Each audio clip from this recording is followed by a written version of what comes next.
همین گونه توجه جهت پیشگیری از انتقال و پنشوی ویروس سیرویتی کووید 19 مساعدت فعال کرده ایستاده است. از جمله باعث خوشبختی است که بیش از 100 نفر شهروندان زیر نظارت دکتران بیمارخانه کلینیکی ولایتی به نام بوری واحد فی ولایت ختلان حضور داشته به خانه هایشان جواب داده شدند. بیمارخانه ما زیاده است، از 610 کت عبارت است. 610 کت برای قبول بیماران آماده بود. تا امروز قریب ما 200 نفر بیمار را بستری کرده. امروز خرسندی آور است که زیاده از 100 نفری آنها چخیلی که شما دیده ایستادید رخصتی شده ایستادند. بیشتر از یک هفته که بیمار شدم. من باید بگم که در طول این هفته طبیبان، پرستاران، همشیرهای شفقت مثل پروانه در اطراف ما میچرخیدن. هر چی دوا و داروی بود به ما کردن.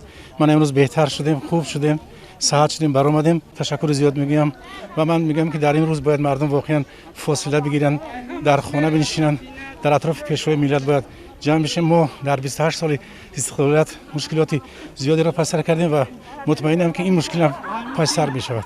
طوری معلوم شد در 2 روز اخیر 110 نفر گرفتاران بیماری پنومونیا از بیمارخانه کلینیکی ولایت ختلان به نام بوری واحدوف که تحت معالجه طبیبان بیمارخانه مذکور قرار داشتند به خانه های خود رخصت داده شدند. طول چند روز می شود که مادر من در این مؤسسه طبی بستری بودند. هزار رحمت به کارمندان طب که خوب نگاهبین کردند. امروز رخصتی می شوند و به خانه گرفتن میبریم. از حساب بیمارخانه مذکور برای بیماران مواد ضروری طبی تامین کرده شده آنها زیر پرستاری خوب قرار داشتند.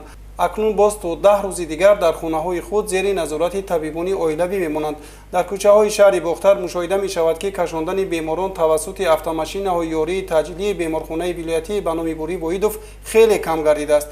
بهتر آن است که گرفتاران چنین بیماری با نشانه‌های نخستین پیدایش این ویروس به طبیبان اولیوی و محل و دهات خود مراجعت کنند. در شرایط زیر نظارت قطعی طبیبان این بیماری هر چه زودتر شفا خواهد یافت. طبیبان بیمارخانه کلینیکی به نام بوری واحد فی ولایت ختلان وضع سلامتی آنها را همواره تحت نظارت و آزمایش قرار خواهند داد. در همین بیمارخانه قره‌بالا به توبت فرا گرفتن مرا و بسیار هم مناسبت خوب دستگیری نقد وقت شده داروها را به ما میرسوندن، قطره میموندن، حرارت بدنمون میسنجیدن، وقت شده شب آمده خبر میگرفتن، نبض دلمون میسنجیدن. ما خلاصه گپ از کارمندان همین بیمارخانه بسیار منت داریم.